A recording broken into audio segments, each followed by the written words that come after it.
Jæja, Elisabeth, hvað bar nú hæst á síðust ári hjá þér? Það voru 3 hlaup sem ég tók þátt í. Það var Transgran Canaria í mars, svo fór ég til Ítalíu, Lavaredo og svo tók ég aftur þátt í Mont Blanc, Ultratrail Mont Blanc. Og hlaupið í Ítalíu stóð eiginlega svona upp úr, það var gríðarlega mikil upplifun. Ég var að glíma við erfiðleika þá sem ég ekki glímt við áður og komst svona þokkalega í gegnum það. Var ánægð með árangurinn þar, tíma minn og svona fannst ég vera komin aðeins lengra inn í þessi hlaup þá. En þú ert að bæta þig smá saman alltaf, ár frá ári?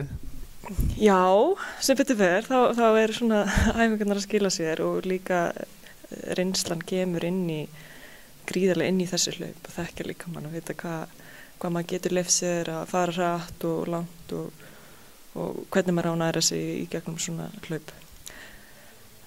Þú talar erfiðleika þarna í einu hlaupi þarna á Ítalíu, er eitthvað sérstakt sem þú lærðir þar?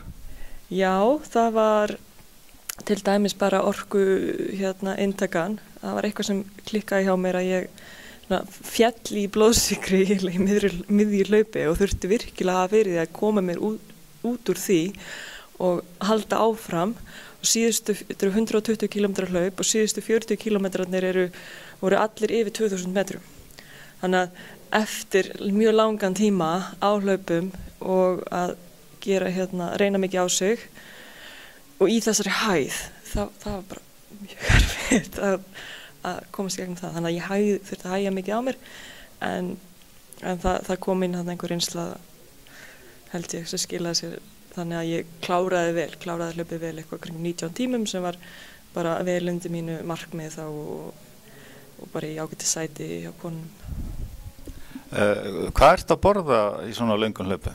Gel.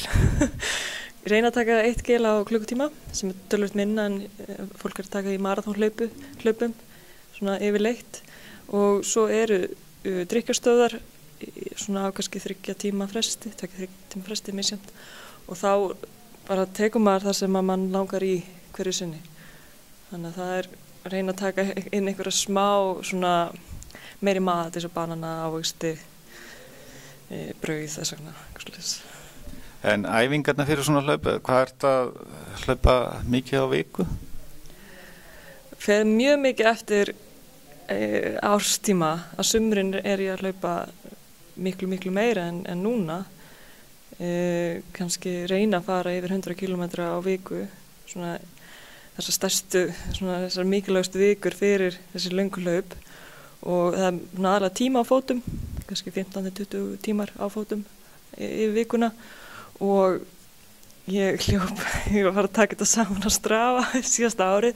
Það var einhverju næstu 127.000 kilometrar og bara eitthvað svona 4.000 metra hækkun á viku, hverri viku allt árið, þannig að þetta er mikil hækkun, þetta er mikil tími sem fer í þetta.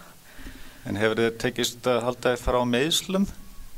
Já, ótrúlega þannig að þá er þessi hreyfing þannig, hún bara henta mér vel og ég er kannski líka góð við sjálf á mig. Ég er ekkert ef ég finna það eitthvað að ángra mig, þá bakka ég. Og það frekar maður þarf að passa sig að vera ekki orkulaus, ef maður ætlar að stunda þetta. En hvað er framöndan hjá þér á þessu ári? Ég er búin að taka þátt í fyrsta hlaupinu mínu.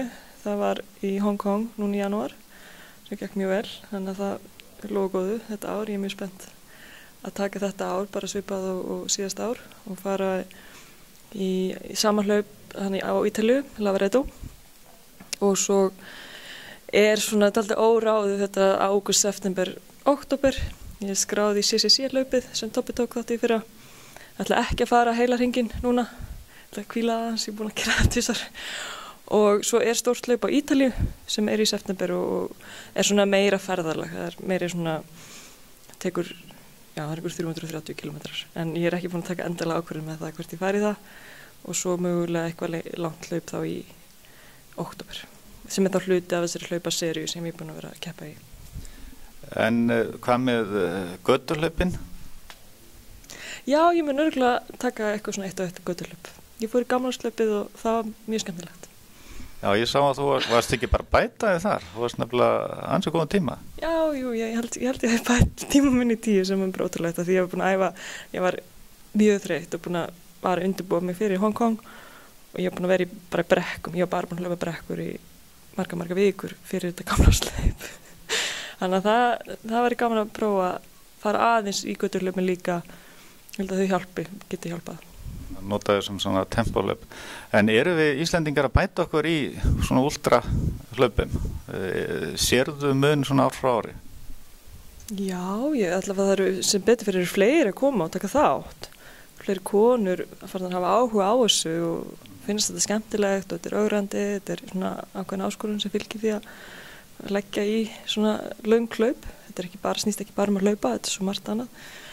Og rosalega mörg hlaup í boði, það er þetta stund þess að íþrótt bara allt sumarið, alveg á fullu. Þannig að, og bara gaman að sjá að fleiri að fara og prófa þessi hlaup úti, eins og hann að Mont Blanc hlaupið, sem er bara stórkostlegur viðburður, sem að, eitthvað sem að allir utanvegar hlauparar ættu að prófa einhvern tímann, æfinni.